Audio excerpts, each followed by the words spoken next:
మొన్నైతేనే పురాదేవరాజు గారు నూతన అధ్యక్షుడు ఎన్నుకోబడిన అధ్యక్షుడు ఆయనకు పేరు, జిల్లా అధ్యక్షునికి పేరు. జిల్లా అంటే ఉత్సాహం జిల్లాతో ఉంచుకోవాలి కాబట్టి ముఖ్యంగా ఈ మీద అంత సక్సెస్ఫుల్గా మనకు చెప్పారు. ఇప్పుడు మన జిల్లా అధ్యక్షుడు ఏమని ఇక్కడ సక్సెస్ఫుల్ చేసిన వాళ్ళు.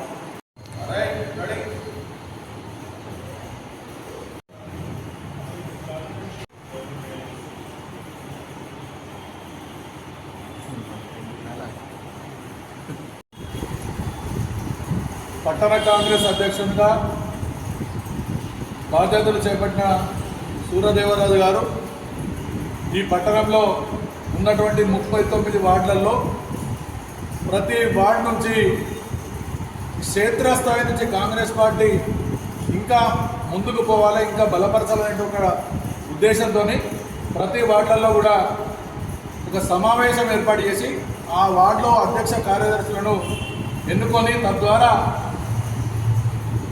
బూత్ స్థాయి నుంచి క్షేత్రస్థాయి నుంచి ప్రభుత్వం చేపట్టేటువంటి పథకాలు ప్రతి గడపడకు వెళ్ళాలనేటువంటి ఒక ఉద్దేశంతో ఈ యొక్క సమావేశం వార్డుల వారిగా ఏర్పాటు చేయడం జరుగుతున్నది. దాంట్లో భాగంగా ఈరోజు 28వ వార్డు, 3వ వార్డు మరియు 16వ వార్డు సంబంధించినటువంటి ముఖ్యులతోని ఈ కార్యక్రమం సమావేశం ఏర్పాటు చేయడం జరుగుతూ ఉన్నది.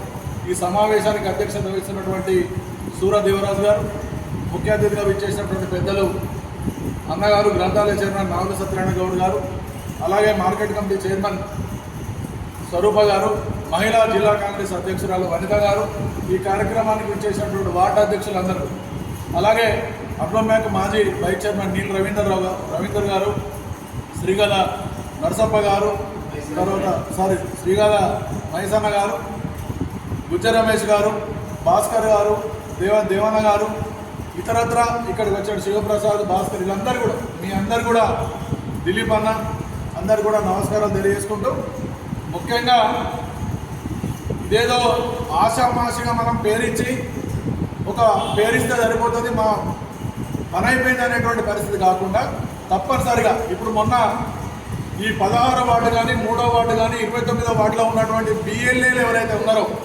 బూత్ లెవెల్ ఏజెంట్లు, ఈ ఏజెంట్లు ఇంకొక 3 రోజులు మాత్రమే అంత ఛాన్స్ ఉన్నది.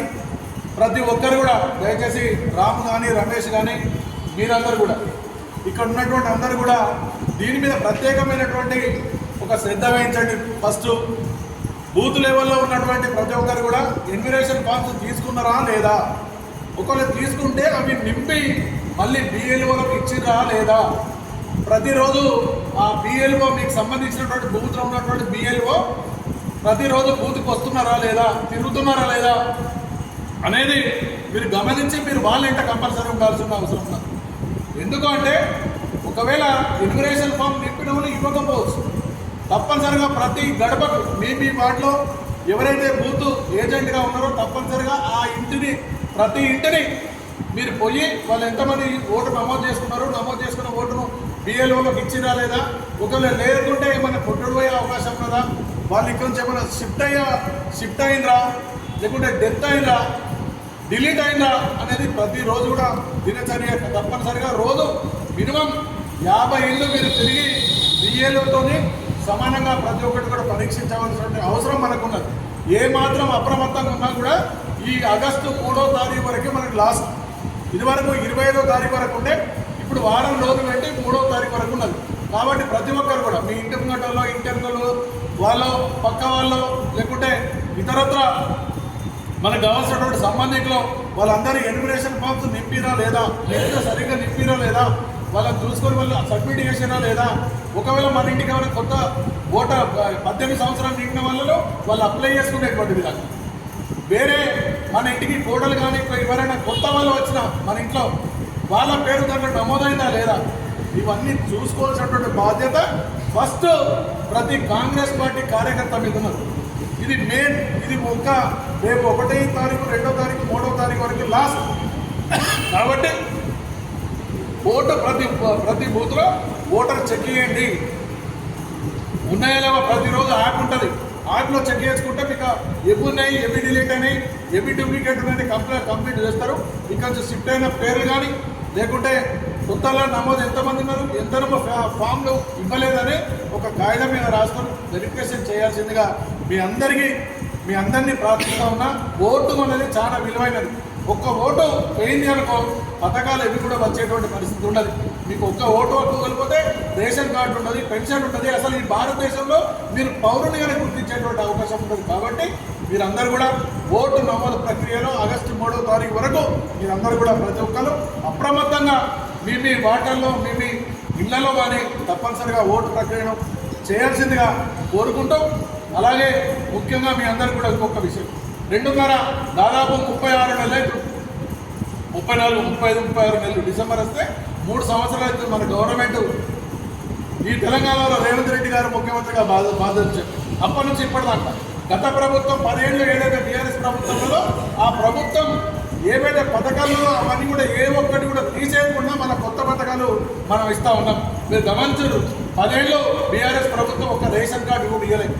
సిరిసిల్లలో ముఖ్యమంత్రి తర్వాత ముఖ్యమంత్రి కేటీఆర్ గారు ఇక్కడ ఉన్నా కూడా 10 ఏళ్లలో ఒక్క రేషన్ కార్డు ఇచ్చినటువంటి పాపన పోలేదు. కానీ మనం ప్రభుత్వం వచ్చాక వెంటనే అడిగినటువంటి ప్రతి ఒక్కరికి కూడా రేషన్ కార్డు ఇస్తున్నాం.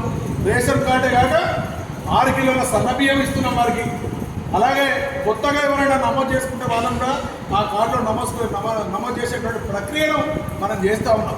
ఇవన్నీ క్షేత్రస్థాయి నుంచి ప్రతి ఒక్క పథకాన్ని మనం ఇలా 200 యూనిట్లకే కరెంటు ఉచితం, పేదవారికి అందరికీ కూడా కరెంటు ఉచితంగా ఇస్తూ ఉన్నాం. ఉచితంగా మహిళలకు అందరికీ కూడా బస్సు ప్రయాణం చేస్తూ ఉన్నాం. ఏదైతే కాంగ్రెస్ పార్టీ హామీ ఇచ్చిందో 6 గ్యారెంటీలు ఒక్కొక్కటిగా ఇవాళ మొత్తం కూడా నెరవేరుస్తున్నాం. రేపు ఆగస్టు 15 నుంచి అర్హులైనటువంటి ప్రతి ఒక్కరు కూడా పెన్షన్ కూడా ఇచ్చేటువంటి కార్యక్రమం మన ముఖ్యమంత్రి రేవంత్ రెడ్డి గారు చేస్తూ ఉన్నారు ఆగస్టు 15 నుంచి.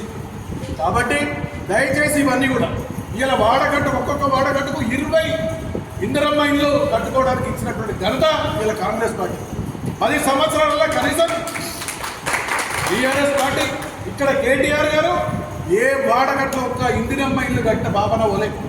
మీరు చూడండి, ఇవాళ ఇప్పటి వరకు మన దగ్గర దాదాపు 900 పైచలకు ఇల్లు కంప్లీట్ అయినాయి మన ఒక్క సిరిసిల్ల. కాబట్టి ఇవన్నీ మనం చేస్తున్నాం, కానీ చెప్పుకోలేకపోతున్నాం.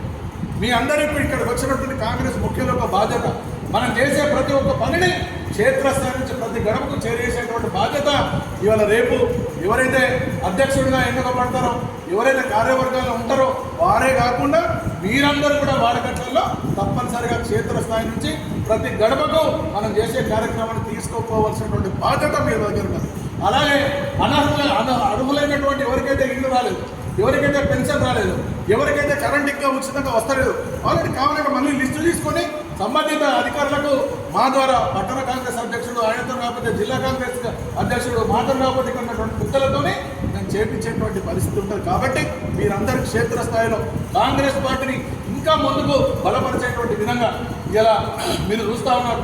దొంగలు ఊళ్ళు పంచుకున్నట్టు ఇందిరమ్మ ఇళ్లకు కేటీఆర్ ప్రభుత్వంలో ఇలా మొత్తం పైసలు 50,000 కూడా విడిచిపెట్టే ఒక్కొక్కరు కోటీశ్వరి కౌన్సిలర్లు 50,000 కూడా విడిచిపెట్టిన పరిస్థితి. కానీ ఇలా ఇందిరమ్మ ఇల్లు కాంగ్రెస్ పార్టీ వచ్చిన తర్వాత ఎవరి దగ్గర ₹1 కూడా తీసుకోకుండా వాళ్ళకి నేను జాగా ఉన్నది, నేను కట్టుకుంటా, ఇల్లు కట్టుకుంటా అంటే 5 లక్షల రూపాయలు ఇచ్చుకుంటూ మనం కట్టిస్తూ ఉన్నాం. ఇది మన కాంగ్రెస్ పార్టీ చేస్తున్నటువంటి బలహీన వర్గాలకు, పేదలకు. అలాగే ఇక్కడ ముఖ్యంగా కార్మికులు, మనం వీవర్ కార్మికులు ఎవరైతే ఉన్నారో వారందరూ కూడా ఇలా నేతలకు 50 సంవత్సరాలకే మనం పెన్షన్ ఇచ్చినటువంటి విధాన్ని కాంగ్రెస్ పార్టీ తీసుకొచ్చింది. అలాగే డెఫ్ట్ పథకం, బీమా పథకం ఇస్తూ ఉండాలి. ఇలా మళ్ళీ వచ్చే నెల నుండి ప్రతి కుటుంబానికి 5 లక్షల రూపాయల బీమా పథకాన్ని రేవంత్ రెడ్డి గారు తెస్తూ ఉన్నారు, మన కాంగ్రెస్ పార్టీ ప్రభుత్వం తెస్తూ ఉన్నారు. కాబట్టి ఇదంతా ఇక్కడ ఉన్నటువంటి ఉమ్మడి జిల్లాలో మన ఉమ్మడి జిల్లా మంత్రులు శ్రీధర్ బాబు గారు కానీ, పొన్న ప్రభాకర్ గారు కానీ, లక్ష్మణ్ కుమార్ గారు కానీ, ఆది శ్రీనివాస్ మన వేములవాడ శాసనసభ్యులు కానీ, ఇక్కడ ఉన్నటువంటి పెద్దలందరూ కూడా కలిసి ఇక్కడ ఉన్నటువంటి బడుగు బలహీన వర్గాలకు, మైనార్టీలకు, ముఖ్యంగా స్త్రీలకు మీరందరూ చూస్తూ ఉన్నారు.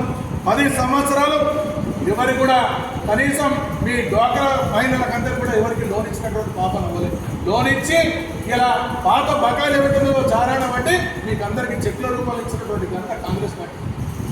ఈ అవి ఇచ్చడే కాకుండా మళ్ళీ 10 నుంచి 20 లక్షల రూపాయలు ఇలా మళ్ళీ లోన్ ఇస్తా ఉన్నారు కాంగ్రెస్ పార్టీ. ఆడబిడ్డలందరూ కూడా కోటీశ్వరులు కావాలని వాళ్ళతోని బస్సులు ఇలా ఆర్టీసీలలో బస్సులు కిరాయి కానీ రైస్ మిల్లు కట్టియడం కానీ ఇతరత్ర వాళ్ళకు ఒక పారిశ్రామికవేత్తలుగా ఇంకా ముందుకు తీసుకోవడానికి ఎన్నో బృహత్తరమైనటువంటి కార్యక్రమాలు తీసుకొస్తుంది కాంగ్రెస్ పార్టీ. ఇవన్నీ మనం క్షేత్రస్థాయిలో తీసుకోవాల్సినటువంటి అవసరం మీ అందరి మీద ఉన్నది. మరొకసారి మీ అందరికీ చెప్తున్న ఇక్కడ కాంగ్రెస్ ముఖ్య నాయకులకు మనం చేసేటువంటి ప్రతి కార్యక్రమాన్ని గడపకు తీసుకెళ్ళండి. ఇప్పుడున్నటువంటి 3 రోజుల ఏదైతే రేపు 1వ తారీఖు 2వ తారీఖు 3వ తారీఖు ఆగస్టు లోపల ప్రతి ఇల్లు తిరిగి ప్రతి ఓటర్ నమోదు కార్యక్రమంలో మీరు పక్కకుండి అప్రమత్తంగా ఉండి ఓటు నమోదు కార్యక్రమంలో మీరు అందరూ పాల్గొనడం మరొకసారి మీ అందరికీ విజ్ఞప్తి చేస్తూ ఎవరైతే అధ్యక్ష కార్యదర్శిలో మీకు తెలియండి తర్వాత పెద్దలందరూ కూడా పరిశీలించి ఇక్కడ ఎవరైతే సమర్థం ఉంటుందో ఏదైతుందో మీ అందరి యొక్క అభిప్రాయం తీసుకొని ప్రకటించడం జరుగుతుందో తెలియజేసుకుంటూ ఈ అవకాశం